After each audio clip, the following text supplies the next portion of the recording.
Hey guys, we're about to embark on our podcast number 5 for Illinois Tax Advisor. I have special guest here today, Derrick Dyslin. He is a managing director at a Big Four accounting firm here in the Houston area. He is the commercial real estate national leader for that property tax division, and I would, as most people would say, is an expert in the field. As always, it's a big treat today, Derrick. Thank you very much for coming on the podcast. I think this is going to be a very much a treat to our audience today, and I'm just very thankful and happy to have you here today.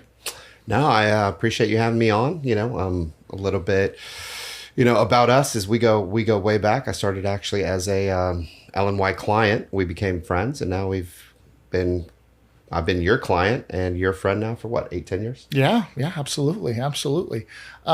Derrick, to kind of get into this a little bit, do you mind giving us a little bit about your background? Your academics. Where you went to college, your work history, your current role in Big Four, and basically just being a leading expert in property tax assessments and reduction in taxes, both in Texas as well as nationwide. No, absolutely. Yeah. Make me sound fancy. No, happy to do it. So I actually grew up in a property tax family, if you can consider such a thing exists. My father has been in property tax for, going on 50 years now. So I grew up doing site inspections for his company way back in high school. I ended up so I grew up here in Texas. I am a local, moved back after law school to work here locally. Married, 2 kids, live here in Houston. Very happy about that. So my background, I actually went to UC Berkeley for undergrad on a soccer scholarship. Immediately after school, went and worked for another Big Four in the complex properties group for several years. They wanted an advanced degree, so I went to law school. I ended up going to Whittier Law School in Orange County, California on an academic scholarship. And after that, went back and finished working for that Big Four, had an opportunity to move to Texas, back to my homeland. Yeah. Came back here and was working for a boutique firm actually for several years. I ran their national appeals group. We did property tax appeals, both real and personal, in about 40 states and Canada. Most recently, I was at the second largest property tax firm in the country, running their largest region, the South Central region, which encompassed Texas and surrounding states. That firm was purchased by the largest property tax firm in the country. Went over there for a brief time as a principal. Was recently recruited by my current Big Four to run the property tax group for the commercial real estate nationally. And that's where I've been for the last 18 months. Impressive. So what, for the layman person out there that doesn't know what Big Four is, basically, Big Four stands for the four largest public accounting firms in the whole world. Those 4 firms are Deloitte and Touche, KPMG, PricewaterhouseCoopers, and Ernst & Young. So Derrick's experience is very vast. He's worked for 2 of the largest public accounting firms in the world. And he's also been very high up. What was your title when you were at the largest property tax? It just specialized in property tax? So I was a principal. So I was an equity partner at that firm. He was an equity partner there. Okay. So I don't think you're going to find too many people that's going to have his credentialing and is willing to come on a podcast and talk about these things. So like I say, once again, thank you for coming on today. There's a vast amount of knowledge that you can divulge out to the public out there today. I know that you and I speak quite frequently, Derrick, on various different topics, whether it be business related. We talk, I'd say weekly. Do we not? Because this is turned into more of a personal relationship more than anything, and they always say like-minded people, right? Of course. And that's why you and I think, have always hit it off, and both of us having the sports background to go with it too. Correct. Absolutely. So getting on the property tax aspect, what are you kind of seeing right now in the property tax market? That's right now overall. Yeah. So at a very high level, and I think this is on everyone's mind, I know it's on a lot of our clients' mind, is the return to office, right? I think COVID accelerated remote working, and now we have hybrid working as a lot of offices and firms are doing the return to office, right? So there's a normalization of hybrid work. My firm personally we're doing 3 days in the week. We are allowing hybrid work for certain roles. Some roles require in office, and we just think that that's probably the better play for certain people, certain roles. There is a level of collaboration that goes with that. There's a level of productivity that goes with that we're seeing, that we're just being more productive, more effective in the office. So I think right now what that has generated in the market is that there's a lot more vacancy in office. What we call a flight to class. We're seeing, because there's increased vacancy, you're seeing a decline in rental rates. The decline in rental rates is providing opportunity for people that may be in a B or C class building to move into an A. Makes sense. Yeah. So we're seeing a lot of that. I think that's probably the biggest thing we're seeing in the market right now is the decline in office, a stabilization in multifamily. Industrial still going to remain the sweetheart class because of e-commerce and retail. I think a light's being shown on retail right now because retail hasn't really gone anywhere. But the past couple of years, every focus from an investor perspective, a lot of the REITs were going to be on industrial or multifamily because they had the biggest returns. And we're seeing that that's no longer the case. So now the appraisal district is looking elsewhere to get their money. Yeah. So, I understood the purpose by, having people work remotely. But I will be honest with you, Derrick, I was not a fan of it. I just think you just see a reduction in the quality of work. The adage that I always like to point out there is you go get a gym membership, right? You're much more likely to go to the gym because you're going to be in an environment that's conducive to success. Same thing goes for work. I don't know how many stories that are out there, Derrick, where people buy home workout equipment and it ends up just being, they put their clothes on it, throw it on top. I was going to say, it ends up being a clothes rack, right? Yeah. And I think, I know people say, well, I don't have to, drive back and forth to work, so I'm saving on time for all that. But the reality is, in our office, right, if one of our staff members has a question, they can just march right upstairs to Rick or myself, right, ask those questions. If they're working for home, they have to kind of navigate things and see if I'm available, if he's available, and it just seems like efficiency goes down, right? But I think, not to get too far off track, I think that we're starting to see a trend where the older mentality of, you have to be in the office all the time is kind of coming back to play now. It's trending in that direction, at least. So it absolutely is, right? So what we saw from COVID was the remote. Remote's the way, right? And then everyone realized remote is not the way. To your point around that effectiveness, collaboration aspects. And I like the routine, right? I like the pageantry around getting up, getting ready, going into the office. Yep. That's my generation, right? So I get some of these younger generation, also the people that came into the workforce during COVID may not have that. What I would say is what we're seeing in the market, right? The relationship between, what your firm is doing, what my firm is doing in the office market is that it's changing. So while I think there's going to be a dip in office, I think there's going to be an increase in vacancy. I think there's going to be that flight to class I discussed. I think what's going to happen is it'll eventually come back. It just may look different, right? So some of the older suburban offices may get repurposed as life sciences. Some of the downtown, especially the ones that qualify for, reinvestment zones or revitalization, may get some government assistance, may get some abatements, some pilot programs, things of that nature could be converted into data centers, right? Which is big with AI and some of the other factors. I know your company's real big into AI right now. Yes, we are. Yep. So I think it's evolving. I think it's changing. I think office is going to be the most affected. Yeah, so you hit on earlier about stabilization, multifamily properties and whatnot.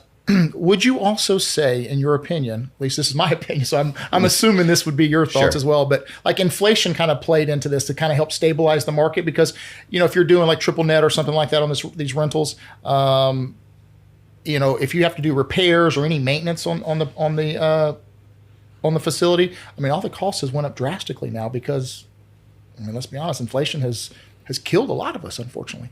So no, great point, right? So we are seeing, I'm going to talk kind of about the asset class, and then I want to pose a question to you. Sure. So what we're seeing around multifamily is rent stabilization. Part of that is because with low interest rates, that's a low cost of capital, right? Yes. So when the cost of capital is low, you see a lot of investment, a lot of building. So we have a lot of multifamily that's going to come onto the market here pretty soon. And with that, you're going to see, supply and demand, right? It's pretty simple math. So we're seeing rent stabilize where it went sharply up. And to your point, to your question, is the reason that we saw it go up so much was related to inflation because everything costs more, right? Yep. Everyone wanted to get paid more. Everything costs more. Materials cost more. Materials cost more. Logistics to get the labor costs more. We had supply chain issues.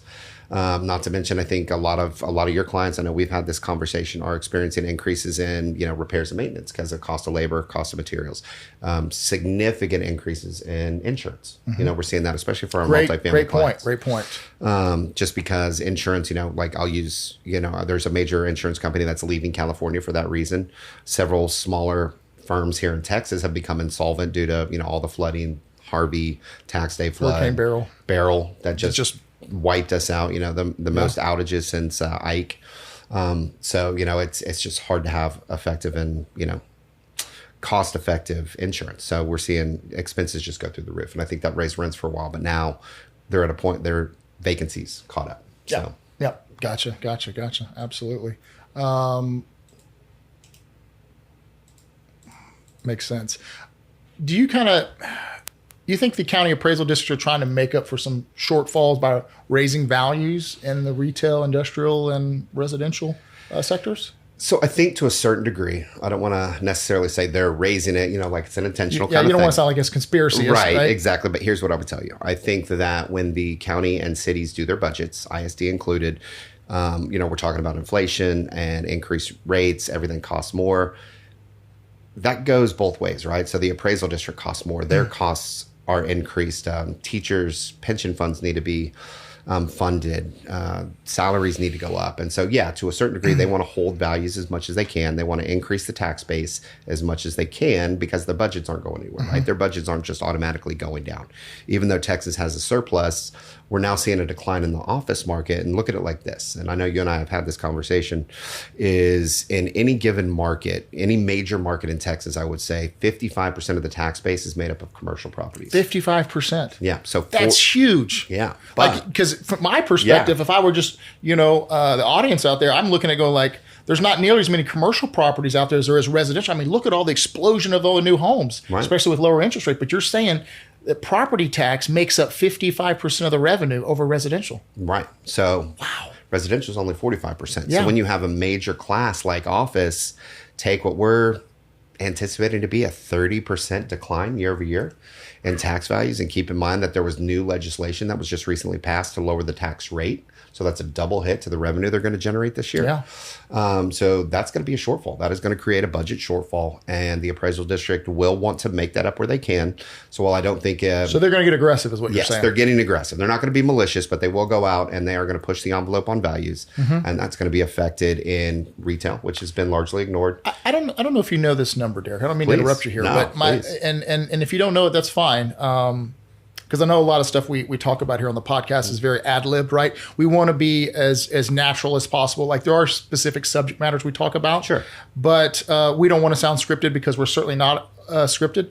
We want to be as authentic as possible. So my question to you is, do you think that the various counties, when they send out these appraised values, whether it be for commercial, residential, whatever it is, do you think that, what would you think percentage-wise that people never even contest, never file an appeal? We just actually pay their taxes. Ran some numbers on this, and it's as much as 25% of people don't even look at their tax bill. Don't. They just pay it. Yeah, just pay it. Keep in mind that there's... Now, is that more so in residential than commercial, or? I'd say it's a fair mix of both. Okay. Because keep in mind, you have a lot of, not to get in the weeds, but I want to make 2 or 3 points here. So on residential, a lot of people don't know that you have the ability to fight it. They also don't know that if you fight it, there's no recourse to that. It's well within your rights to do it, and it's a commonplace to do it. It's not an outlier. It's the norm. And not to mention personal property. There's a lot of people that have accounting firms doing their personal property, and they're just reporting costs. Yes. Texas is a fair market value state, and you have the ability to drive down those costs. Right. Because you factor in some of the depreciation and net book value that's associated with that. And so there's a lot of people, there's out-of-state owners on commercial properties in a state where they just get their bill and they pay it. Like California that has a cap, right? They have a Prop 13 cap in value, so they get their tax bill, they pay it. So, you combine all those factors, and there's probably a quarter of the people here in Texas that pay their tax bill without looking at it. And I would even say on the residential side, I mean, look, guys, we all get bombarded, right, with all those flyers that come in the mail, and it could get overwhelming, right? And you don't know who to trust. And I don't want to sit here and knock any of those firms that do. I understand your marketing or whatever, but you got to be very careful on who you hire for those roles, right? Derrick, can you walk us through how the appeals process works? From start to back, if a client or potential client were to, and I know how we operate here at LNY. Sure. But because you're the expert, I want you to kind of elaborate on not just at your current role now, but historically at some of your other firms too, best common practices, and if someone wanted to come on board as a client or potential client, what the process kind of looks like, Okay. and then and how you operate, if you don't mind. No, I think that's a great question, right? Because I think your clients, other clients, anyone watching the podcast needs to realize that there are certain things you can do to make sure you're getting a top-notch provider. Yeah. And to your point, yeah, there's a lot of people that market via mail, via email. You're getting blasted with flyers. Now you got the social media marketing where you don't know what you're getting, right? Here's what I would tell you. Take your time, do your due diligence, and make sure you have a good provider, whatever that provider is.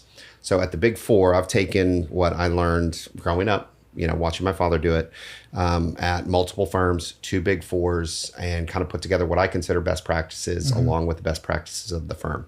And what we've come up with is a very exhaustive and in-depth implementation process to make sure we sit down with the client. They have full visibility into, what our expectations are from them. Like data integrity is important. So I need to make sure I'm getting good data from the client.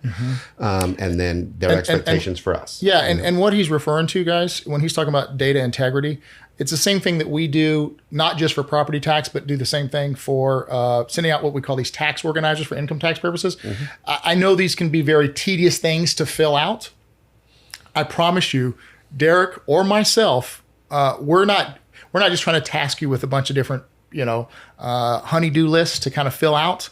We understand, but that information helps us get the right information to, in this situation, fight your property tax. Absolutely. So I'll use the example. So if I have a client that has 100 properties, if 2 of those properties have incorrect data, or they give us a wrong account number, or they've sold that account, or they bought a new property and they didn't give it to us, that could be hundreds of thousands of dollars in tax savings that weren't realized by just one error or omission. So we like to take the time on the front end and make sure that data is correct. We go through and say, is this the most recent list? We'll double check the data. And then it goes into our system, what we call our matrix, our CRE matrix, commercial real estate matrix. And for my national clients, that's going to spit out a lot of dates and deadlines, saying, okay, here's when you can expect your notice of value. Here's your statewide deadline.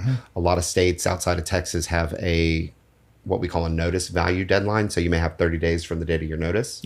Texas is a statutory deadline, which is good about Texas. It's always going to be May 15th, where your renditions would be due April 15th.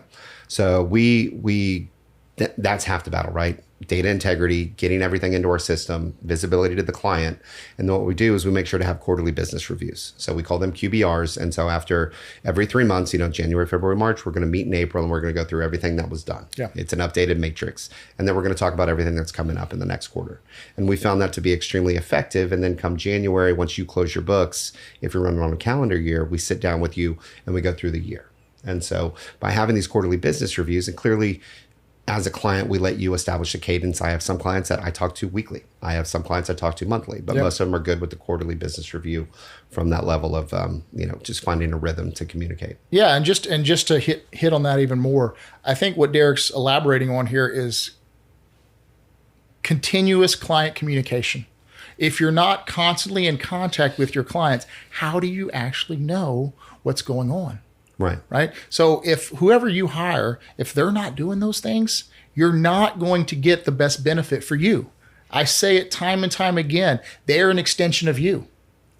So, you want that extension to represent you in the right way. You got to hire the right people. And as Derrick alluded to, whether you choose him or his Big Four or our firm or whoever you choose, just make sure you do your due diligence, right? I wouldn't just, when you get that little flyer in the mail, I wouldn't just take that flyer and go, ooh, yeah, okay. Contingency fee of 40%, 50%. I'm going to go ahead and go with them. And I see their billboards all over the place. And I'm going to go ahead. I understand marketing and to an extent, we all do have to do that in business. But, what I always like to say is Lamborghini don't have to come out and run commercials out there. And why is that, Derrick? What is their slogan on that? Because we talk about it all the time. Yeah, they said because our clients aren't sitting there watching TV. That's right. So word of mouth is huge in this industry, right? If you have a good encounter with your tax consultant, your tax advisor, they're typically going to tell everybody, hey, if you're looking for this, people like to share the knowledge and experiences that they have, right? So if you even think of it, people go to restaurants, they give reviews, go to Google reviews, but you got to be careful even on some of those reviews, because if they're these big companies, they go get those fake reviews. You know how that is. So you got to be very careful. So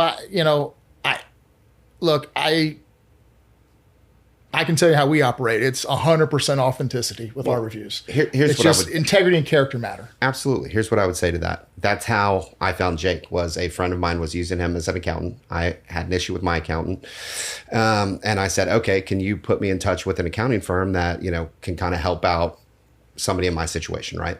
And he was recommended. He did a fantastic job. Thank you. Done my taxes ever since.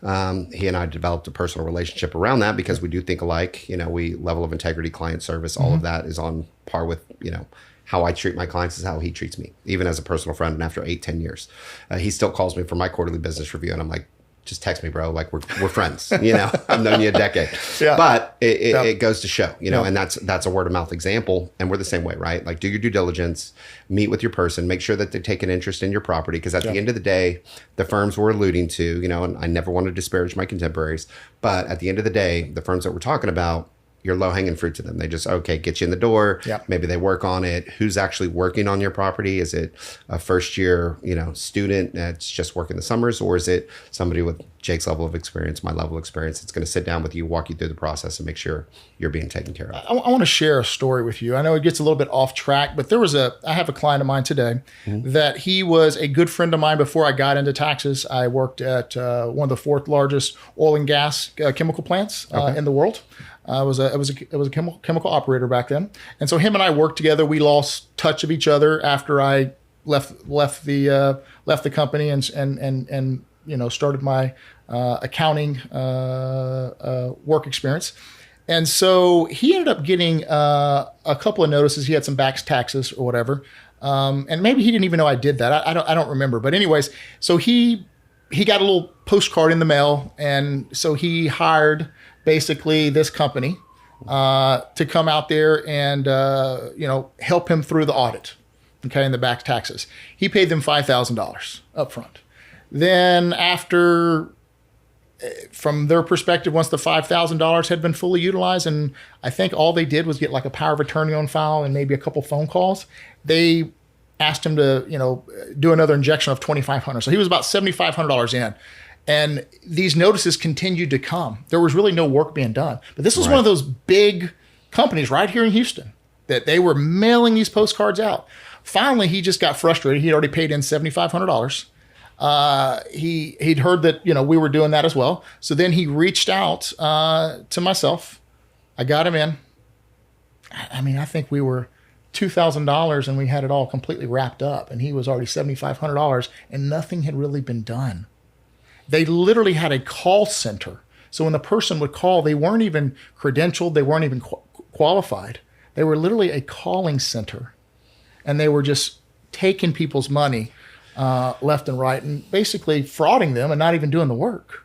And you got to be wary of that, right? And this industry is no different on the property tax side. Is there's a lot of really good marketers out there that aren't good providers. And you need a good consulting group. You need a good provider. You need a good accountant. And, you get all in one with Latimer. And that's why I sit here and I work with Dr. Latimer, and that's why he still has my business, to be perfectly honest. Yeah. I mean, and how we predicate our firm, and I know you feel the same way, is, and this is true about me and who we are, is the people matter, right? Absolutely. It's always people over profits. And so, sure, we go into business. We want to make money. Who doesn't want to make money? I'm not going to say that that's not an important factor, but the people have to matter. If you don't enjoy what you're doing, if you can't help people, then you probably need to go choose another field. Right. Absolutely. And I'm not sure some of these firms that operate like this, if that's they have that same integrity and they try to operate from the same pool per se.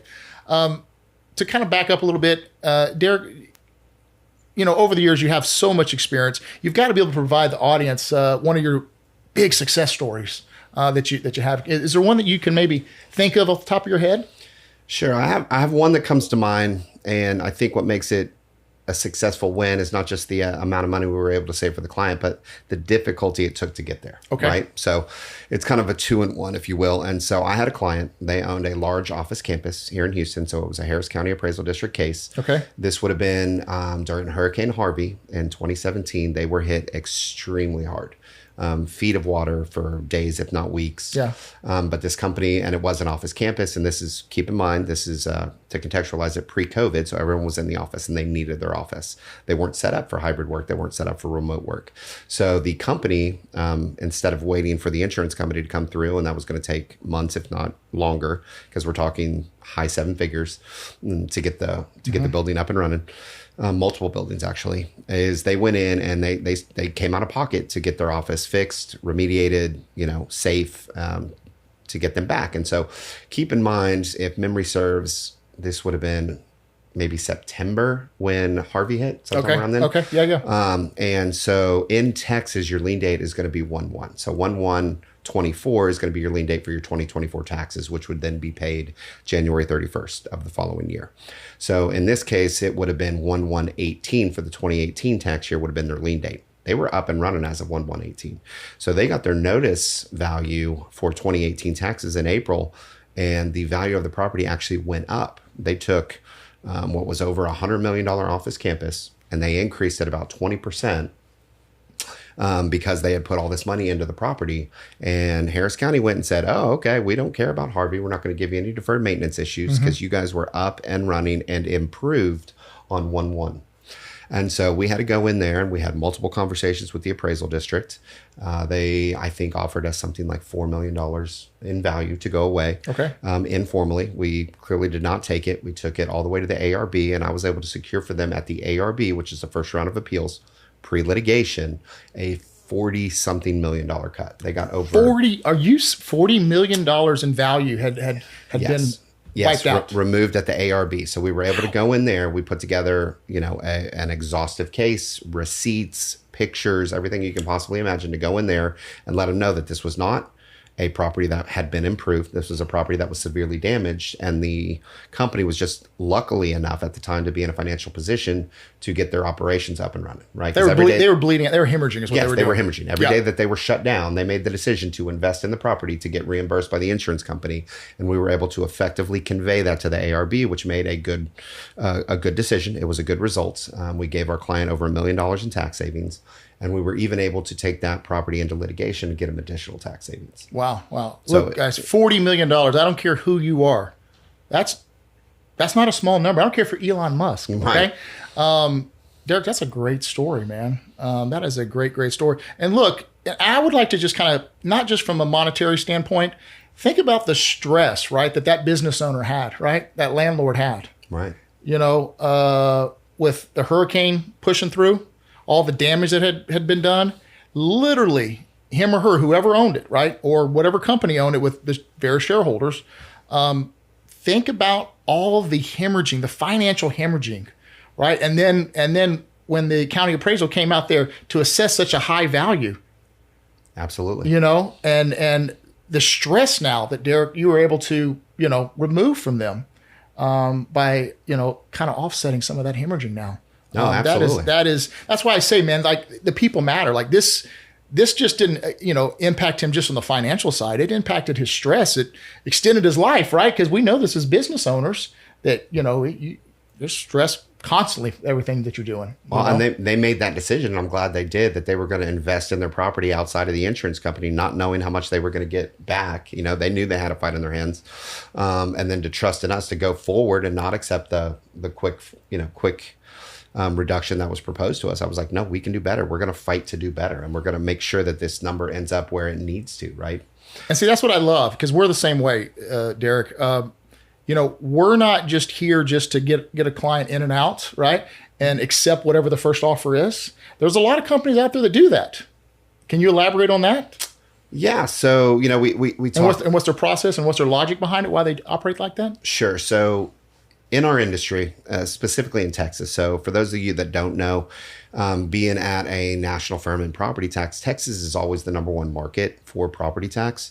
And what I mean by that is you have yearly reassessments, yearly revals. You also have a high tax rate. and you have a business-friendly state that is growing consistently. Obviously Elon Musk is moving all of his stuff to Texas. It was just announced Chevron will be relocating to Texas out of California. And so this creates a lot of business, and it is a business-friendly state, but it creates a lot of property tax liabilities, right?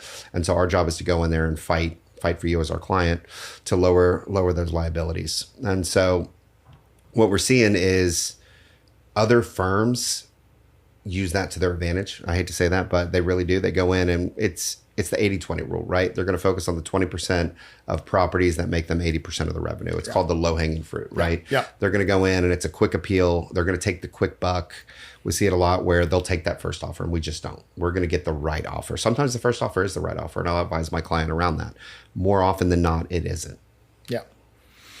Yeah, and how they look at it is, hey, I'm going to make X. Let's just move on. It's less man hours, less time that I have to spend, and so from their perspective, they risk receiving diminishing returns by putting in a whole. And what that means is putting in a whole bunch of work, and maybe they might make a little bit more on their contingency fee, but they had to put in a lot more hours than just virtually just a few on the front end, right? By accepting that lower offer. Absolutely. And that's a great way to explain it to the audience is that's how a lot of these firms operate, right? They're like, look, we're going to get 80-90% of what we think we're going to get right now. So it's not worth the extra time and effort to go and get that extra 10%. Where I know we don't agree with that philosophy. And like I always say, it's for them, it's quantity, right? It's a volume game. Yeah, it's a volume game. And so what I look at it, I call it the Taco Bell theory, right? Taco Bell can make a lot of money by selling those 79-cent tacos. Right. Okay. And so they mass produce. It's just a volume game is all it is. And if they can keep their man hours low and have a bunch of clients just siphoning through there, and maybe they just reduce their taxes by just a little bit, and they only make just a little bit off you, but they don't have to put a lot of time into it. They don't have to have the manpower, the staff for that. Now they can spend all their resources on the marketing. That's why they are such good marketers. Like they're great at their marketing. Yeah. I have no problem saying they're way better than I am. They're marketing companies that have a property tax arm. That's exactly what that is. Good point, Derrick. Good point. So just because someone can market that good, that doesn't mean that they're the best or the most qualified for that. Right. Right. And that's why we do our podcast the way we do them is we want to be very authentic, right? Yeah, we'll chop up our videos and make little promos and things like that. But, we also put our whole podcast out there completely unedited. Like, who does that? That just shows the authenticity. We're not scripted. We're not marketers. We're just accountants. I do a lot of CFO work, property tax advising, income tax advising, sales and use tax advising, franchise advising. Those are our niches, and that's what we do. We're not marketers. No, and the authenticity, I think, plays an important role in it, and just the valuing your clients, right? Yeah. Like that's what really took me back when I was first introduced to you, and we developed that personal relationship. But it absolutely started as a professional relationship, and you did a good job. You followed up. You made sure I had everything I needed. Mm-hmm. And let's be honest, at the end of the day, whether it's your income taxes or your property taxes, it's your money, right? So I'll just use an example. I have a big personal client that is now with the firm, has followed me the last 3 places because I treat him right. And he has hundreds of millions of dollars in multifamily assets, right? That I do, and I do a good job, and we are extremely aggressive around the property tax appeals. But the only appeal he ever cares about is his house, his personal house, because that's the only check he writes, right? And so the only one I get nervous about, and I've done this 23 years, is when I go to board on his house. So it's no different for me or you, right? We're writing the check. It's important. Yeah. And a lot of these firms, it's not important to them. It's not their money. So to me, I take that personal responsibility and personal accountability for every one of my clients. And I know Jake does too. Absolutely. You got it. Is there any more stories you can tell? Maybe one that was a really tough one. Maybe it was early in your career that didn't really work out, maybe even to the best of it, or maybe it did work out. It was just a very unique appeal. It's one that you had to kind of really navigate. To be perfectly honest, that one, the one with the Hurricane Harvey was pretty difficult. But I will say this: I've had some complex property cases come up, and for those of you that don't know, complex properties, you have essentially three categories of property for property tax. You have real estate, which would be a building. You have personal property, which if you were able to pick up the building and dump it out, would be everything that fell out. You're talking, desks and computers and things like that. And then you have what we would call complex properties. And what I mean by complex properties would be a property that kind of blends the line between real estate and personal property. High-end manufacturing plants. Utilities. Nuclear power plants, aircraft that could have, things like that. So I had a big complex properties case back in my early days, and the spreadsheet I had to put together, this is way before software was where it is now, was about 300 tabs. And these 300 tabs all connected. Aren't you glad we don't have to do that anymore? Yeah. And I had to put together this, and it took me months to do it. I was working on, we actually used this spreadsheet to codify new law that quantified economic obsolescence for aircraft in California. Okay. So what that means is basically after 9/11, aircraft had a severely diminished value, and there's very limited resale on those big jumbo jets, right? Yeah. And so we were able to quantify the economic obsolescence associated with that. And it all went into this huge, massive spreadsheet that I literally spent months on doing back and forth legal research. And at the end of the day, it was one of the biggest wins for the entire firm. And mind you, this was a Big Four accounting firm at the time, but it nearly broke me. There were several times I wanted to quit, walk off the job. It was just too much. But I will definitely say learning how to do that and just having the diligence to keep my head down and persevere taught me a lot. Well, that's why you're successful today. And that's why you I would like to believe so, right? You are. Can you talk about contingent fees and maybe why it's a win-win for the customer or the client? No, absolutely. That's a great question. So what we typically see in both commercial real estate and personal property appeals, right? That's what I focus on, or doing the appeal work. When you get a value that you don't agree with, you file the appeal, and then we go through the process to come to a more reasonable value. We call it success fees, right? It's also known as a contingent fee. You may see it with attorneys. And what we mean by that and why we think it's a good model is we take on the investment, right? We're putting in the hours. We're taking on the initial investment around the risk associated with that is essentially what I mean by investment. To give you back benefit, right? Mm-hmm. And whatever benefit you received is equal to, our portion of that benefit. So, and it's going to vary, right? In Texas, you can see contingent fees range from 20% on the low end to 50% on the high end. Okay. What I mean by that, you could have a $400 million office building at 20%. It's going to be on the lower side because of the value, right? You might have 50% on certain residential.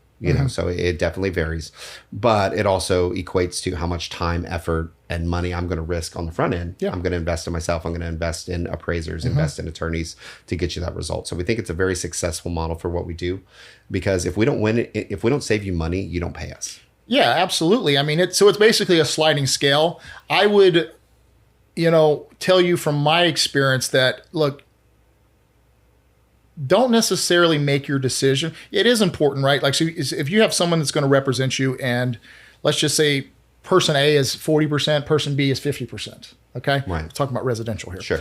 And so don't just necessarily say, well, I'm going to go with the guy that's 40%. Right. Yeah. Is it 10% less? Yes. But what really matters is your net effect. So that's where it comes down to doing your due diligence, the integrity, the character. If it's like I say, and it's going to sound like I'm, really harping on these companies that they're marketing companies basically that happen to be in this sector. They might do it at 40%, but I will tell you that their net result will not be the same. It's in some instances, it makes more sense to pay that extra 10% because you will walk away with more. Well, so you're a math guy. Let me ask you this. What is 40% of zero? Zero. Exactly. So we see that a lot. You sign up for the cheaper deal, you don't get any tax savings, and they move on, right? They're going to do that 80-20. They're going to focus on the 20% where they can make the money. Yep. And if you're in the 80% that doesn't, because they're not putting in the extra effort, 40% of zero is still zero. Yeah, and I say this and I've said this on many of my podcasts, and my clients know this, and so does my staff members. It's for us, it's always quality over quantity, right? We want to do good work. Well, if we're going to do good work, that means we have to be involved with you. There's more man hours associated. So sometimes our fees might be a little bit higher, and we're not for everybody. I get it. Now, obviously, we're not the same fees as Big Four, right? Those aren't our clientele. But with that being said, we we want to deal with people that want to do things the right way. And if someone's always penny pinching, sometimes you get what you pay for, Derrick. You absolutely do. And it makes a difference, right? Like I'd rather pay a little bit more and get that white glove service. Absolutely. To me, it's worth it, right? And I want it done right. There's too much risk and liability associated with my personal taxes for me to go to someone that, I don't want to say the name, just, I get it. The retail kind of, hey, go in and, they'll cut you a check that day, right? But that may work for some people. It doesn't work for me, right? So I'm willing to pay a little bit more to get better service. And at the end of the day, peace of mind. Peace of mind, absolutely. That is huge to me. I don't want to worry about that. I know that if anything ever happened, you guys have me covered on the audit side. Yep. And then at the end of the day, it always works out in my benefit because I guarantee you, I would put, every day of the week and twice on Sunday, you're going to save me more money than going to one of these other shops that may be cheaper on the front. Yeah. And what I would always say, like if you're a business owner, you need to always be focusing on driving top line revenue, right? You need to focus on increasing the velocity that money turns over, okay? That your AR turns into cash. You need to increase your margins. And I understand by cutting costs, that increases your margin. But if you spend more time worrying, and it's not just the time you spend finding the right representative per se. It is the stress and the negative energy that's associated, right? By not knowing, are they going to do good work? Did they file, an extension? Did they file the report, the right way? Did they file it on time? If you're always worrying about these things, that's pulling you, that's distracting you from your business. I think that's a great point because one of the things that I always tell my clients, right? Like year one is always going to be more time intensive because you have to get to know me, you have to trust me. But after 1 year, you're going to trust me and you're not going to have those worries. And I found that that's one of the reasons I've stayed with Dr. Latimer for so long is that I don't have those concerns. Year one, I was calling him and say, hey, did the extension get filed? Yes, it got filed. Hey, did the return get filed? Yes, it got filed. Do you need anything from me? Nope, you've uploaded everything we've asked of you. It took 1 year. And then ever since then, it's just been an automated process. It just gets done. Yeah. If I have any questions, like I said, he still calls me. I was like, take me off your 360. I don't need the quarterly business reviews. Just shoot me a text. But yeah, well, we just want to make sure everybody's covered. I digress. Because, no, it's your process, right? And you stand by it. And I like that. I joke about it now, but it does make me feel good that I'm still on your QBR calendar. So. Absolutely. So explain to me, once a client comes on board, like the automatic process, once they go past that year one, because we have the same thing here, where they don't have to always continue to fill out an engagement letter for this type of service. Now, other services, we do have to get those, but just kind of automatically just retain them as a client moving forward and automatically file their appeals. Sure. So what we do is we put a clause, what we call an evergreen clause, into our contracts or engagement letters. And most of the clients actually like them because they don't have to go through the exhaustive process of an engagement letter, especially through the Big Four every year. And what it basically says is we're going to automatically renew unless my firm or the client gives a 30 to 60 day notice, depending on the type of contract it is. And the only thing that we do is we add addendums depending on, are you adding properties? Are you removing properties? Are you adding accounts? Are you removing accounts? Or if there's any changes to the terms. And rarely does that happen, right? We typically just add properties or remove properties, add accounts, remove accounts, based on that. And the addendum process makes it pretty easy. If I'm not mistaken, y'all have something similar, correct? We do. We have a carbon system and that's where we keep everything in. That's kind of like our CRM. It has all our deadlines and everything that's associated with that. But, kind of similar to what you do, we just call it different things per se, but basically, that's why it's real key is we're touching base with people on a quarterly basis. So we're more proactive, right? So we can see if, let's just say you did a repair on something at your property, that it doesn't get categorized to a capital improvement, which would then go as a fixed asset that the property tax division can go in there and assess more taxes on. No, so that's a great point. And, you're right. We look at this more holistically on a year basis when I'm talking about addendums, but you're right. You guys are even, I would say do it really well because y'all are capturing that early, putting it into the system. And I think that's a great point. I think a lot of people don't realize that you run the risk of any time you do capital improvements to a property, even if it's under repairs and maintenance, making that distinction and drawing that line with the appraisal district is incredibly important. And that's on both the real estate and the personal property. Yeah. So while we do it as on a 360 review, we like to be the firm that handles their bookkeeping, their payroll, the client's taxes, obviously, and then their property tax to go with it. And if they get to the point that they're ready to do CFO work, well, then myself or my other partner comes on board. As you know, my specialty is CFO work because I have a doctorate in business finance. So we get our hands dirty, man. We roll up our sleeves and we figure out what those drivers are and those financials. And from there we scale companies. And like I say, over the years, I've scaled companies from 0 to a couple million, from a couple million to 10 million. And I think what our largest client is they do about $250 million a year in revenue. Well, there you go. And I think taking the time and investment on the front end, that heavy lift on the front end makes all the difference, right? Once you put all the building blocks into place and have that strong foundation, it's real easy to lever up from that point. Yep. Good stuff. Staying compliant, Derrick. Why is that important? And why is it important to choose the right consultant? I know we kind of hit on it just a little bit earlier, but if you can kind of elaborate a little more, like what you've kind of seen, right? Sure. The differences between how you've always operated, how our firm operates, and how some of these, what I like to say, fly-by-night organizations operate.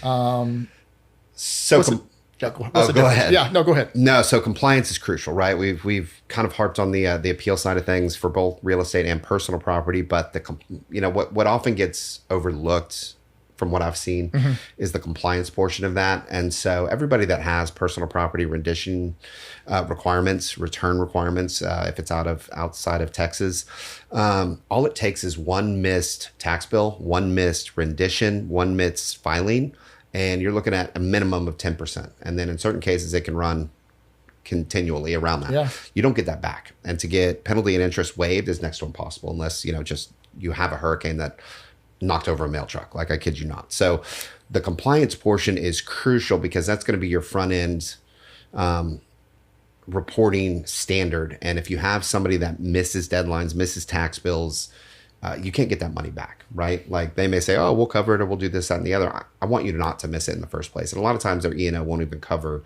the penalty and interest associated with a missed tax bill or missed filing. Yeah. So to me, when we're talking about the data integrity, when we're talking about the front end lift, compliance goes hand in hand with that, because knowing what you're filing on, knowing when those filing deadlines are, and reaching out to the client timely to get the information. And, we require, if we require our clients to timely respond, right?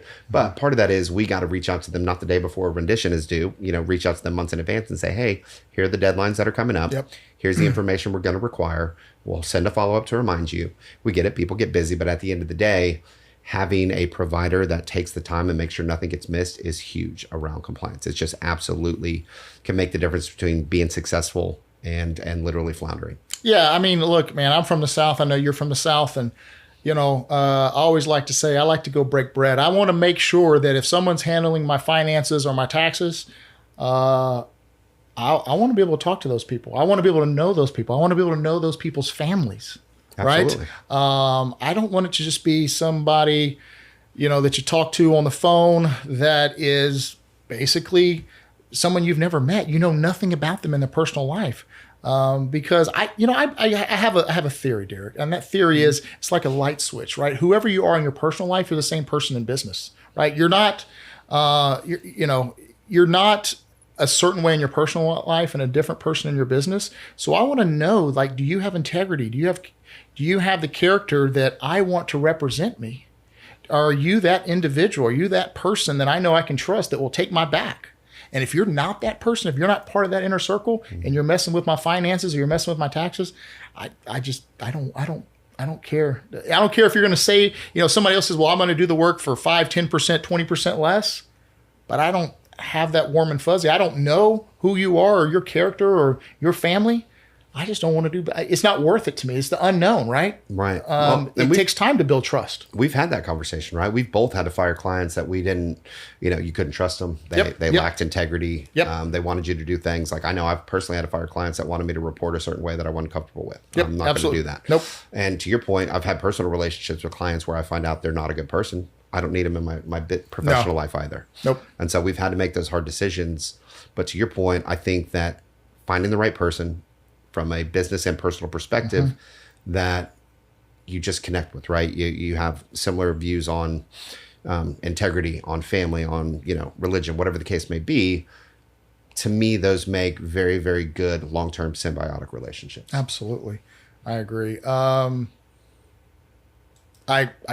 not much more I can say on that. So let's back up a little bit. We kind of hit on it just a little bit about property renditions. Can you kind of tell us exactly what that is? What a property rent for the naysayer, the person that doesn't know what a property rendition report is, and what those due dates are? Sure, absolutely. I'm going to focus on Texas for purpose of this podcast. Yeah, absolutely. It could get a little exhaustive going over the nation, but for Texas, you have a 4/15 filing deadline. So let me back up and talk about what a personal property rendition is.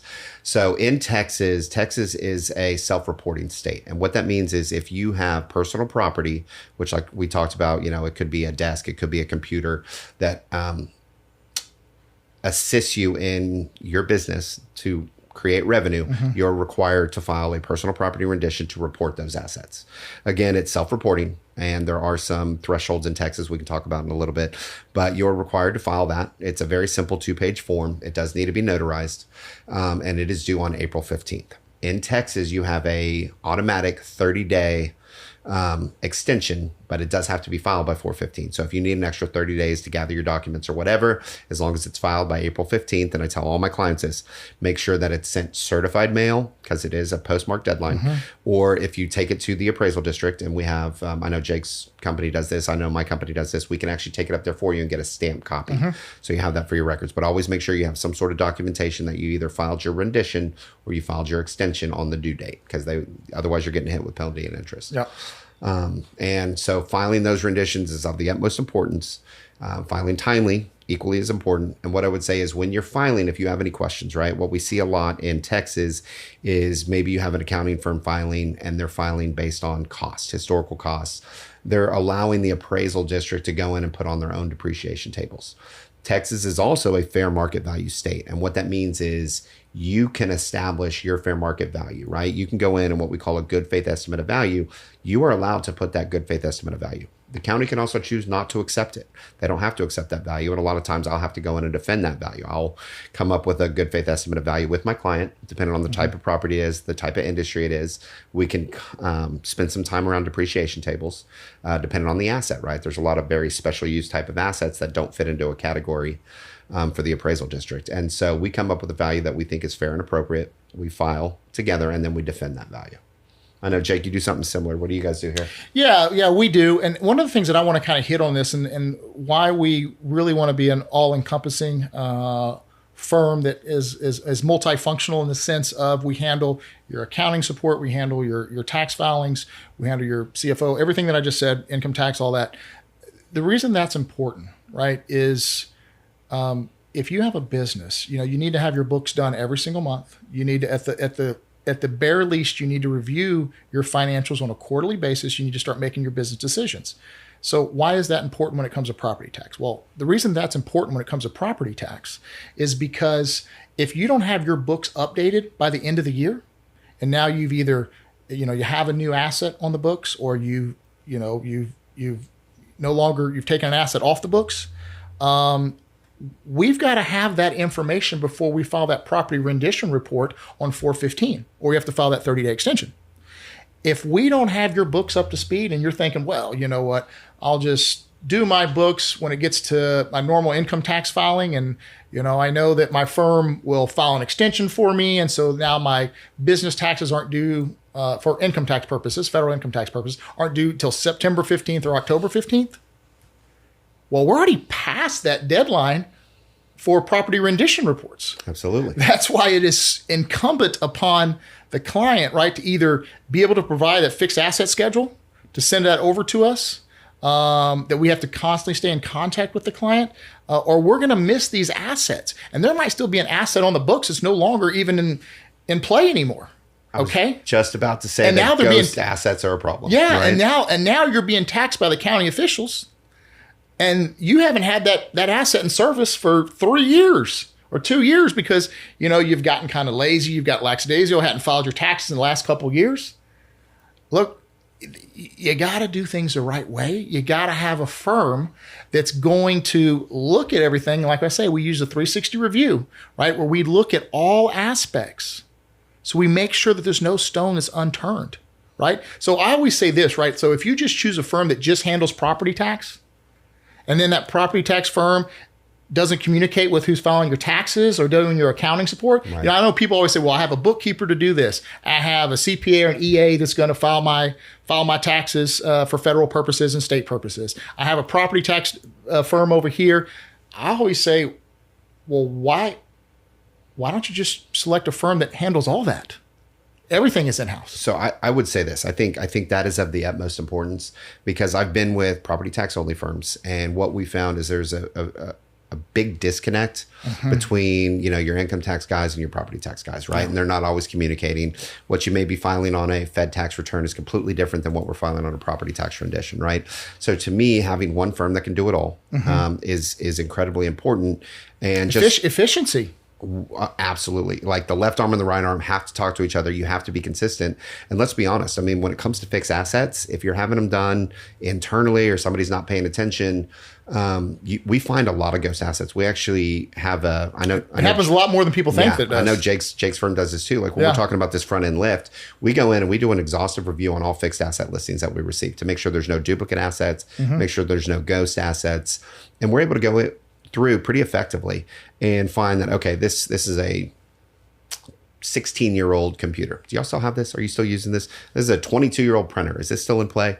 And find some of these assets that don't look right and go in, oh no, we got rid of that. You've been paying taxes on that the last 10 years. Because let me tell you guys, if we send over a fixed asset depreciation detail report, which is basically a statement on the 1120, your corporate return, 1120S or your 1065, it's a supplemental statement, basically. If we were to send that over, right, as a schedule, they're going to look at all the assets, okay? But the county does their assessment. So if we're talking about an asset like a computer or a printer that's been on the books for 16, 20 years, if in the county's eyes, even though the IRS says that asset's been fully depreciated, if it is still in service, they think that it still has a value and they're going to tax it if it is. But like as Derrick was alluding to, if it's no longer in working service, it needs to be off the books. Because I can't tell you how many times that we took over an account from another CPA or another accounting firm, and they had these assets that were on the books, and they just left them on the depreciation detail report, and then they would send those over to the property tax consulting firm, still assuming that they were still viable fixed assets that were still in operation, and they were not. And so they were still paying taxes on that. And they're like, I don't know why they left it on there. I guess they, that's what the client said. I don't know. And what happens is the property tax firm is not communicating with the CPA or the EA that's filing taxes saying, hey, buddy, are those assets still viable assets? If not, we need to get those off the books.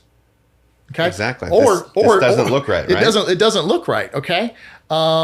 And same thing goes for inventory, because inventory is part of the rendition as well. There might be some old scrap metal, right? If they're like a welding company or something like that, that inventory might still be on the books, Derrick, and it might be on the books for 20 years. It doesn't have any, you can't utilize it for anything. So a couple things keep in mind, and then I really want to dive into inventory. I won't spend too much time, but it's important, right? So when we're talking about stuff that's left on the books, you got to keep in mind that the appraisal district is going to do their own valuation. And what they're doing now is they're putting an index factor. So an old asset now gets an index factor to increase its value. Like the cost 20 years ago is not the cost today. So they're actually going to increase the cost before they depreciate you. And then they're going to put a floor on that. And that floor I've seen as high as 30%. So you can have an asset that gets kicked up, depreciated down to 30%, that's sitting in a storage room, got disposed of 10 years ago, and you've just been paying tax on that.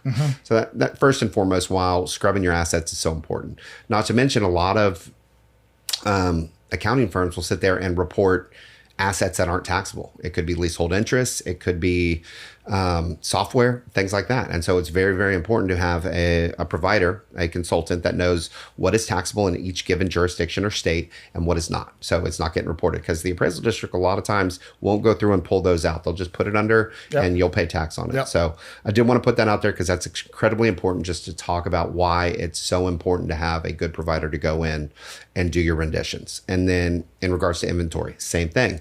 What most people don't realize is there's a section of the tax code which states, and I want to say it's 2301. Don't hold me to that, but it basically states the value of inventory in Texas is what it would sell for to a buyer to continue the business as a single unit. So keep in mind, if you had $10 million of pipe that you bought and you go out of business tomorrow, is the guy across the street going to pay $10 million for it? Nope. Highly unlikely. He may get it for 50 cents on the dollar, 25 cents on the dollar, liquidation prices, right? So what we do is we go in and we look at the value of the inventory as what we think it would go to. We also look at the age of the inventory, the condition of the inventory. To Jake's point, there's a lot of stuff. I mean, you could have scrap metal sitting out there, and a lot of people don't depreciate inventory, but you can. And if you think about what, when you look at that Schedule L, I know not everybody understands it, but that's basically the balance sheet on the federal tax return. And let's just say that you've got an inventory number up there.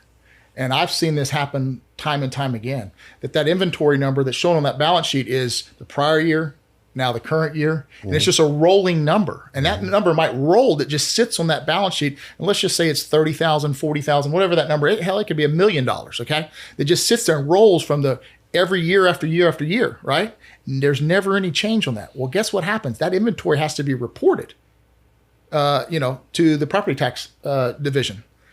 And like Derrick was alluding to, if that's just some scrap metal or it's not even in working condition, it's just you still kind of got it on there. Well, you need to almost look at it and go, you need to kind of flush that out so you get that off the books. And that's why it's very critical. And I think, not to kind of elaborate much on our firm in this regard, but I think that's really kind of key is that we kind of handle all aspects on that, Derrick, where we have the books. We understand that like when we send over the property tax rendition report, we make sure that we adjust the fair market value of what that inventory is worth, not the historical, because for federal purposes, it doesn't look at fair market value. It looks at historical data. Right. So there is a disconnect there. And if those two institutions, who's ever handling your property tax and who's ever handling your federal taxes or your bookkeeping, don't communicate, and you think that surely they're going to communicate, I would tell you 9 chances out of 10, they do not. It happens so frequently, Derrick. It's such a fallacy and assumption, right? That most people think that those two are reconciling, and they're not. They're really not. More often than not, they're not, right? Which is why it's so important, which is why most of my clients usually do have another component, right? We get them from Fed tax, we get them from sales and use tax. I know Jake does the same with his firm, and it's so important to have the person that's looking at your Fed tax have a property tax, contemporary that can go in and say, okay, let's reconcile these two values and make sure we're getting the most out of our Fed tax filing and make sure we're getting the most out of our property tax filing. And I mean, I'll tell you a story. I had a gentleman had over $100 million in inventory. He was having it done by an accounting firm that didn't have much property tax experience. Yeah. And they were filing costs every year. They weren't depreciating the inventory because some of this inventory was extremely old and should have been scrap metal, should have been sold, whatever. And wasn't doing a fair market value study, wasn't doing a good faith estimate, and he was paying tax on $100 million every year. We went in and we cut that down to 20. Beautiful. Cut it down to 20 from a good faith estimate because we went and did a market survey and we asked a lot of his competitors, what would you pay for this? Yeah, and if you've got the right consultant that's representing you, they're going to have an AOA on file that they can represent you on this, okay? I'll tell you a story where we had a client of ours that it was kind of a push and pull relationship, to say. We were always it was like pulling teeth, right? We were always trying to get information. He did a poor job. He always wanted to do his books in-house. His wife would do his books. He had a steel fabrication company right here in Houston. They moved their offices a couple different places. So they didn't, we at that time, we weren't even really doing much property rendition stuff back then. This was like 15 years ago. And so, but basically what happened is he didn't update his records. And so they were mailing his appraised values to an old location. And then eventually he got a notice that said, I think they said he owed like $400,000, $500,000. Okay. They had just assessed values. Years of taxes. Yeah. He had never filed a report. Okay. Personal property report. Yeah, never. And so they assessed a value and you go, well, how did they do that? Basically what they did, because he called me up and he said, Jake, I thought you were supposed to be following this. And I said, no, we're not doing this for you. We don't have an engagement letter. Okay. And he goes, well, I want you to handle all this for me. And so that's why that was one of the pivotal points at that point. Then I said, you know what, we need to start having a 360 review where we're handling all of this. And sure, look, you don't have to just, if you want to hire us for one of those, like your taxes or your bookkeeping or your payroll, You can hire just that individual thing, or property tax. You can do that too.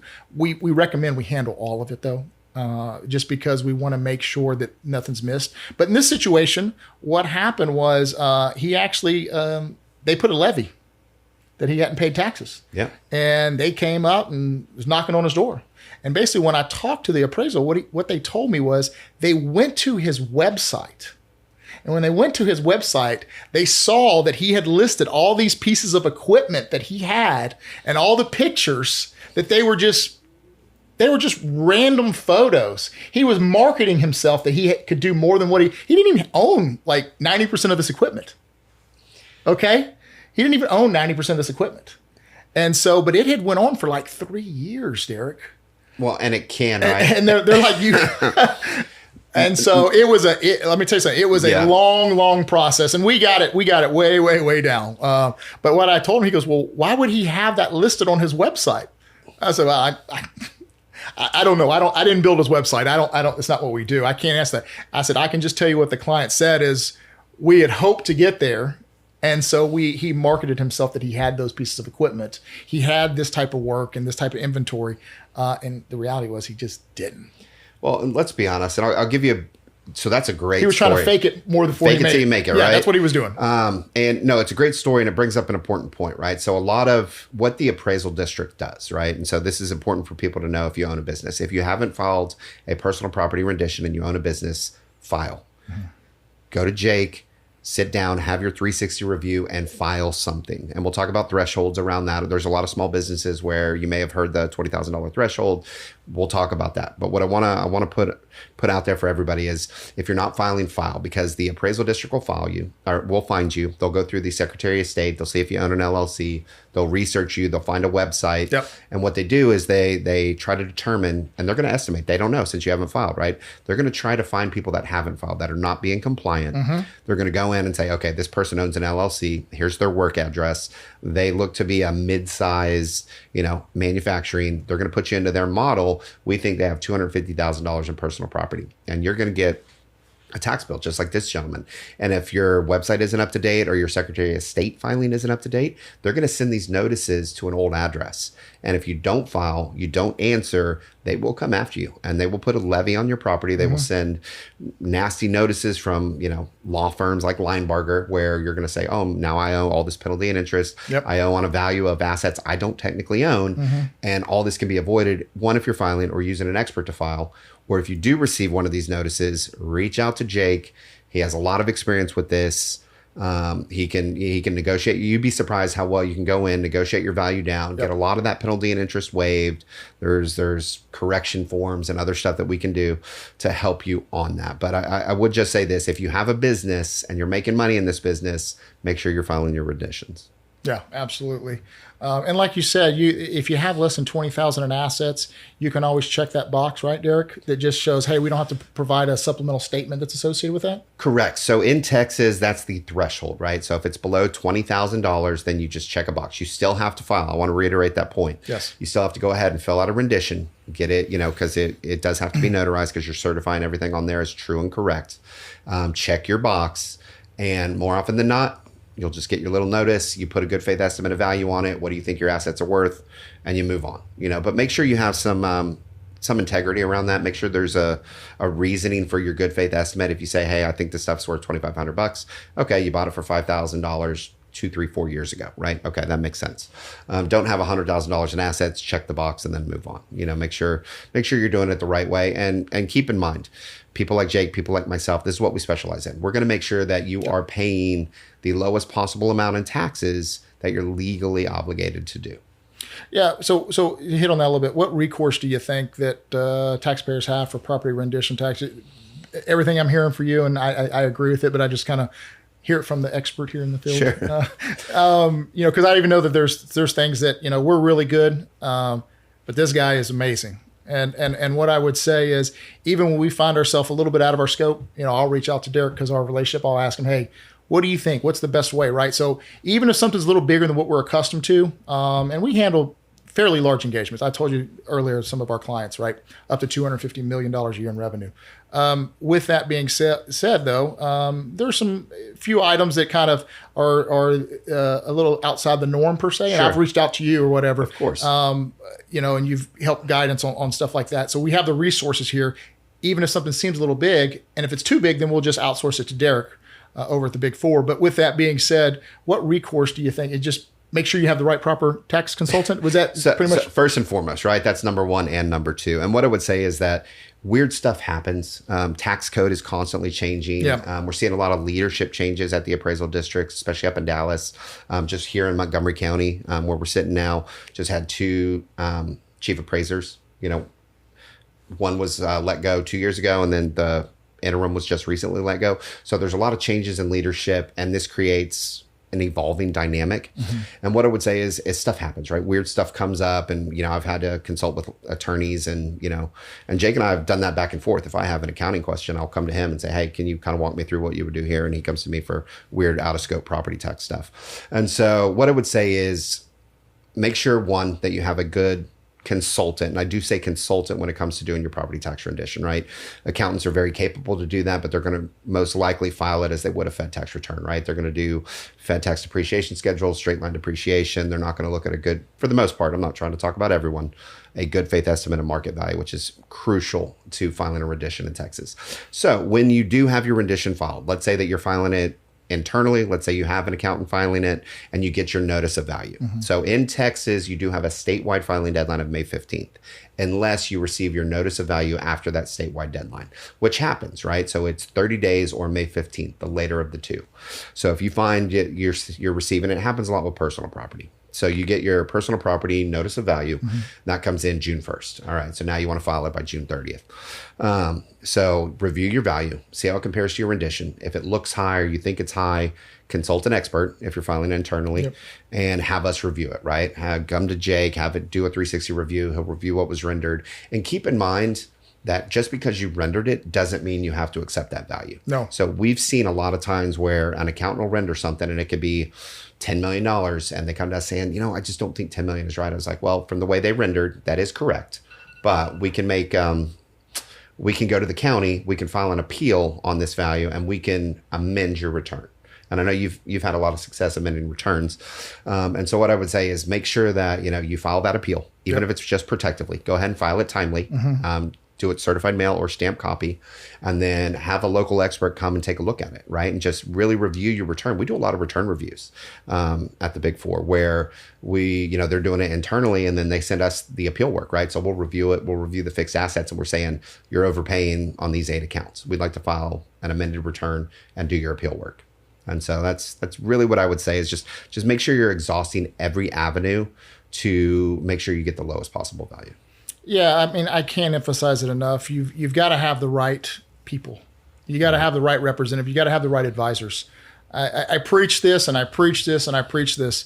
You need to focus on the things that benefit you and the things that you're an expert on, and let those individuals that are experts in those other fields, let those individuals take care of those items for you, and divert your energy towards things that you're good at. Okay. Outsource that, but outsource it with reputable firms that do good quality work, that actually care about you, that are actually following up with you, that are actually communicating with you. Is there anything else that you can probably share about personal property taxes that maybe even you hit on a little bit, but just kind of elaborate a little more that the consumer needs to know about personal property? Because to me, it kind of seems like, well, I don't know if it does to an extent, but I've had this come up. I have clients that call me and say, "Excuse, what the hell is this going on now? I have property rendition that the county now wants to tax me." It just seems like every government body wants to tax me in some regard, whether it be for sales tax, or income tax, property tax, now property rendition tax. Everyone's got their hand out. Yeah, no doubt. yeah. Like, how do businesses survive now? Yeah, so like overtaxation. No, it's a big problem, right? Which is why we want to go in and, at least for me on the property tax side, make sure that you're paying as low as possible, right? Yeah. So personal property is a big issue, especially here in Texas, right? Mm-hmm. The appraisal districts do a really, really good job finding people that haven't filed, like we've talked about. And it's all part of public record. Yeah. Now, all this, if you have a company out there, it's part of public record. You own an LLC, there's a good chance you're going to get a notice of value without a rendition. And trust me, I've had some investment properties that were under LLCs that did not have any personal property, and I got hit with it.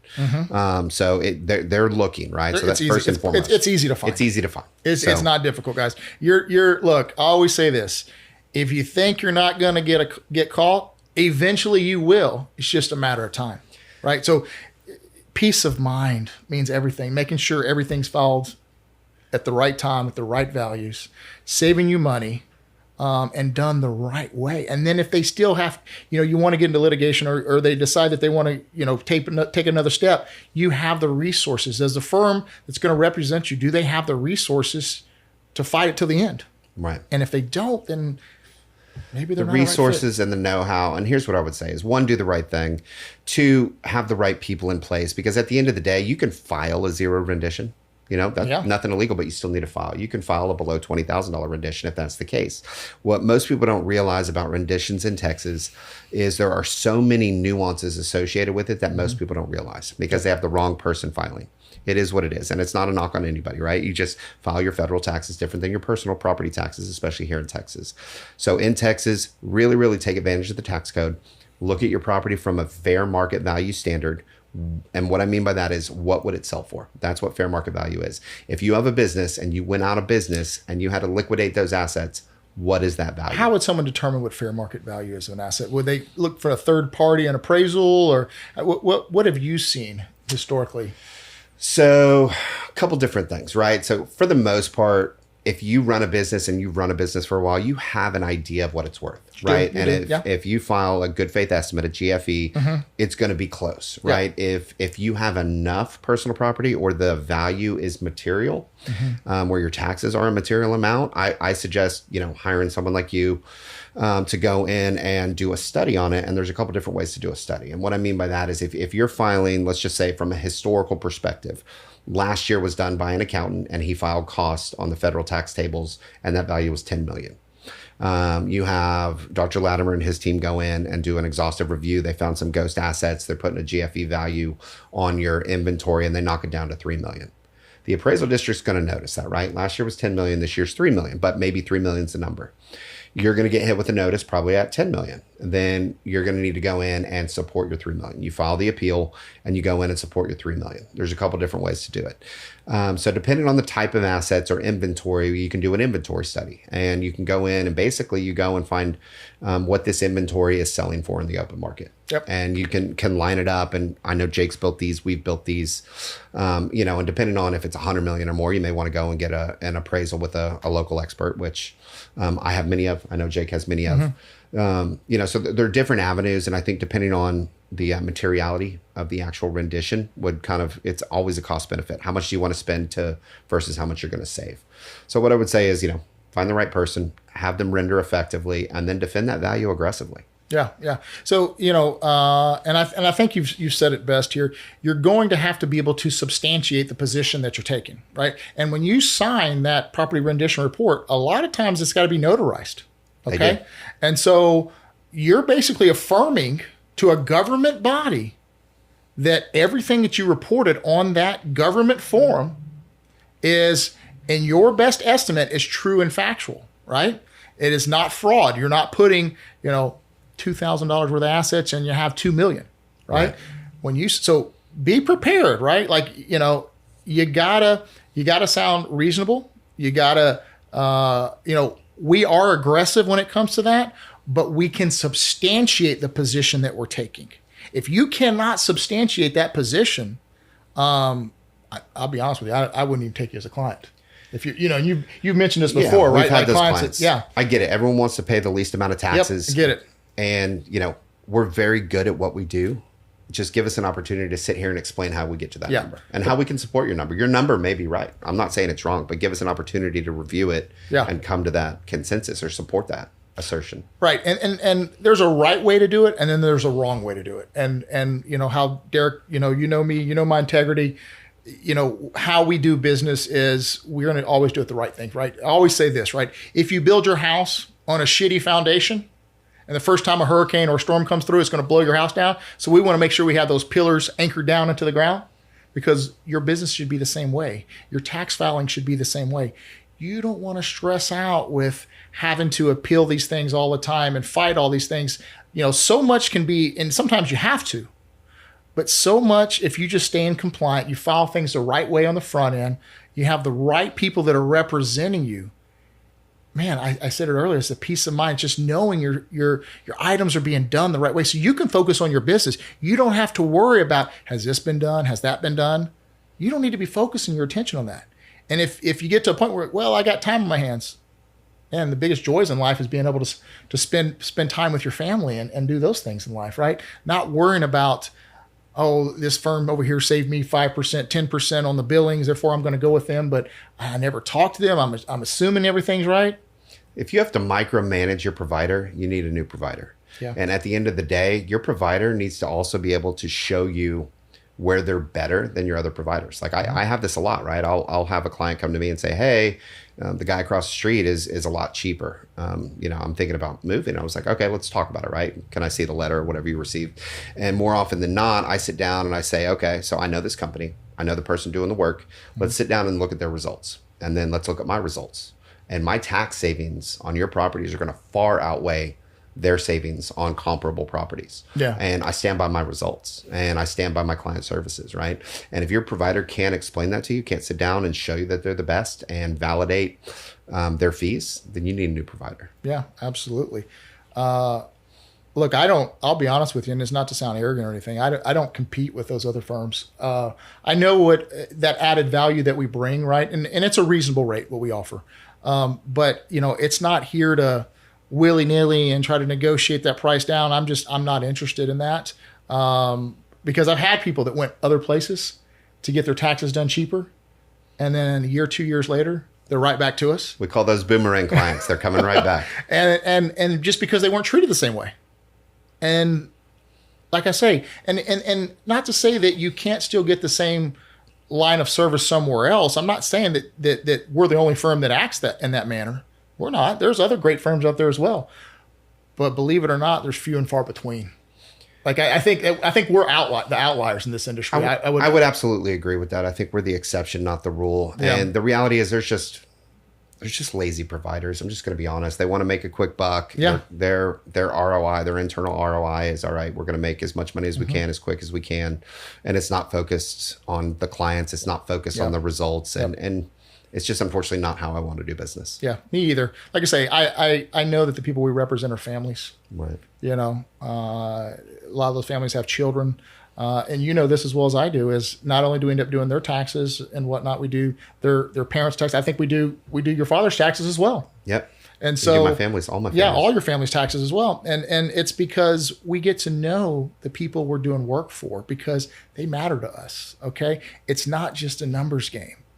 And I believe that wholeheartedly, that, we're judged by the man upstairs by, when we arrive, and we all have an expiration date when we leave. Did we make this place a better place?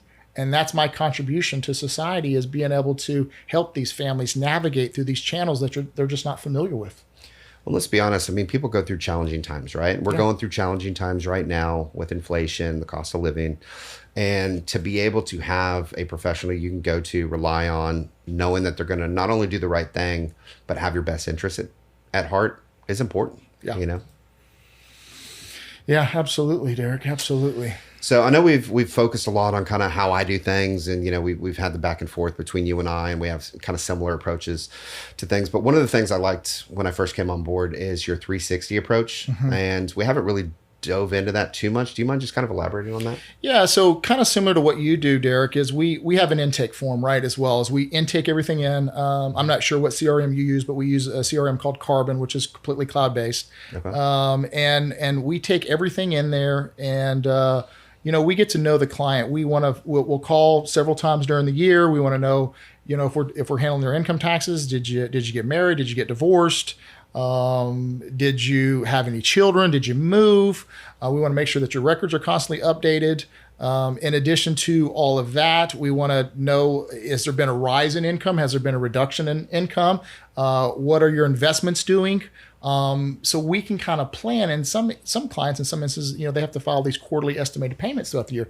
And so we like to be on top of those things and be proactive. And I think the only way to do that is to stay in constant contact with them. And so that was kind of, I think that everybody that starts their own organization, I know that when I started the firm 16 plus years ago, I took best practices from some of the firms that I worked for.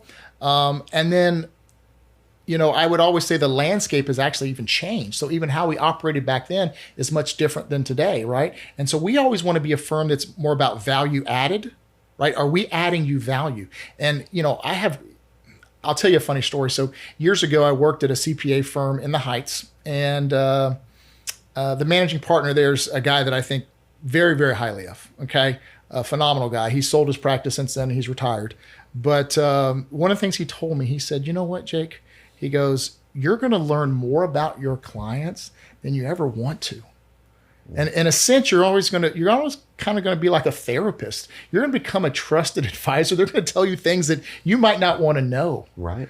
And you know what? That has reigned true. I mean, I have clients that come to me to ask me a whole barrage of questions. And if it's something outside of my realm, something that I just don't feel comfortable answering on, then I try to put them with the right people. And I want you to understand like how our firm operates is anytime I refer you out to somebody, we don't get anything in return, right? That's just, these are people we feel comfortable working with because we know the quality of the work, we know their integrity, their character. We have personal relationships with them, whether it be financial advisors, whether it be attorneys that we work with, okay?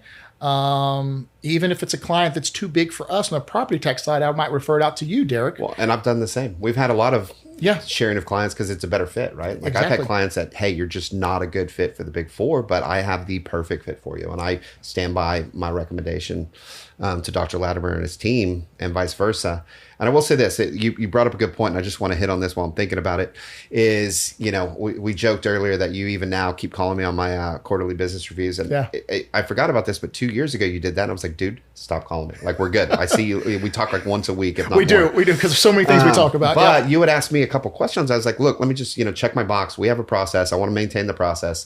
And you had caught something that I didn't think about, I wasn't thinking about, and it was on one of my investment properties at the time, and it ended up saving me a substantial amount of money come tax season. And it was one of those that, I'm surprised I didn't think of it earlier, but saved me a ton of money just by doing that. Right. Yeah. And so, this is what I always tell people, like anyone that has a business, or even for you, for that situation, it was an investment property, right? I ask a lot of questions. I try to, especially when I do my CFO work, I mean, I will tell you that I roll my sleeves up. I take it personal. I want to help that individual take that company to the next level. So the personalization and what you'll get from me, I would say is like, I don't mean to toot my own horn, but it's pretty much unparalleled, because I will spend more time than I ever even bill the client, right? Because I want to, but with that being said, I have high expectations. My clients are going to perform a certain way as well. Sure. And we just won't take anyone on. Okay. And so, for me, I hit on it, and I said it earlier, it's quality over quantity, right? Mm-hmm. We want to have the same like-minded individuals that want to do great things, that we work with. It warms my heart every time I can, in your situation, could save you in taxes. But if we didn't always have that constant communication, if it was reactive in nature and it was just about the compliance work, chances are it would have absolutely got missed. Yeah. Because I didn't even want to take the call. I was like, man, I know what call this is.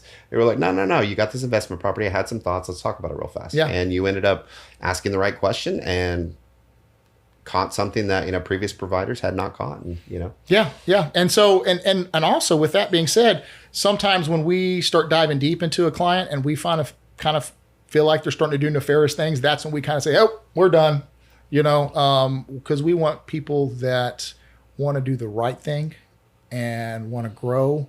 And if they're just not that right person, then we just disconnect, and we don't want to associate with those type of individuals, You talk about like-minded individuals, and I think that's important because, part of what we're talking about on the front end lift is expectations, right? Like, as a provider, you're going to have expectations for us. And I want to make sure we lay out those expectations. Because if I'm not the best provider for you, I'll tell you. I remember I had a client tell me I was an amazing salesman. I was like, I'm not a salesman, I'm a provider. Yeah. And he was like, really? Because you just gave me the best sales pitch ever. I was like, what was that? And he had come to me and said, tell me why you're the best or why I should go with you. And I was like, I'm not sure you should. Let's talk about what you want, and I'll tell you if I'm the right fit. And he thought that was a sales pitch, and that was just me saying, look, if I'm not the right fit, I'm going to point you in the right direction, Yeah. And it rung true. And he's a personal friend now, just like Jake is. And we sit there and we establish expectations, but those expectations run both ways. I'm going to have expectations of you as a client that you are going to be above board. You are going to be honest with me, and as long as we have that from the very beginning, it's going to be a very fruitful relationship. I guarantee it. Absolutely. Yeah. I mean, look, the people matter. The people that you work with matter. I've gotten some of my best clients by close friends and the personal relationships because they entrust in me that we're going to do quality work, and we always do.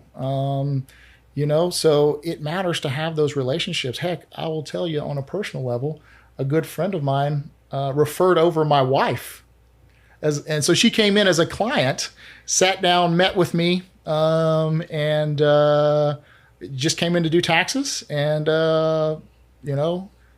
after she came in to do taxes, then it was like a week later, we went out on our first date, and we were together ever since.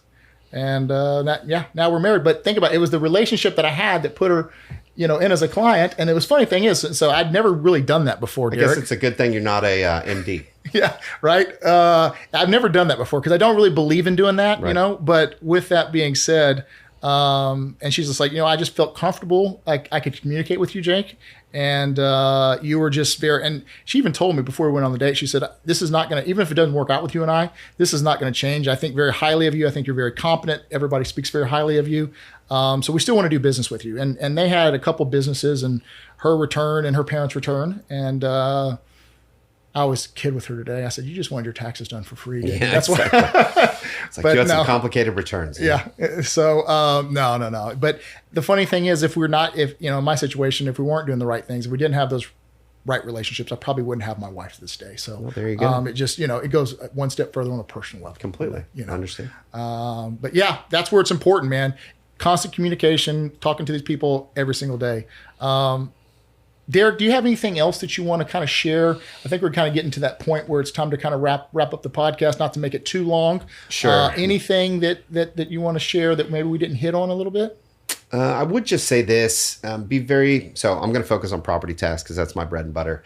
For anybody listening, anybody watching, I would say do an in-depth review of your accounts. Are you accurately reporting on the personal property side? What real estate assets do you own? And keep in mind that you could also be a tenant that has appeal rights. Most people don't know this, but if you're a majority tenant in a building or in a strip center, or if you're a solo tenant in like a triple net lease, more often than not, you have appeal rights. And a lot of people don't know that. They just expect the landlord to be looking at the values. And if you're paying those taxes, you have the right to review them and appeal them. So I would say just take a look internally and just kind of make sure that you're doing the right things. You have a provider in place. If you don't, feel free to reach out to Dr. Latimer and his team. They can do a full 360 review, free of cost. Free eyeball tests are free, right? Just to make sure that it's being looked at. And really, really focus on your real estate values. I think the appraisal districts are going to get bullish going forward to kind of make up that tax deficit. And then on the personal property, there's just a lot of nuances. And so make sure you have a professional and not just an accounting professional. Make sure you have a property tax professional looking at that. Yeah, absolutely. I mean, look, find the right person. They're worth their weight in gold. Derrick, I want to thank you for coming on the podcast today. I appreciate you having me. And there was a lot of information we discussed today, a lot for the audience to digest. A lot to digest, right? And I'll have you back on the podcast again in the near future because, as you said, the tax laws are constantly changing and there's some other areas that we want to hit on, but we just want to kind of give everything a broad view for today for all of y'all. So hopefully this was very insightful, and we thank you for listening. Have a wonderful day. God bless. Thank you all.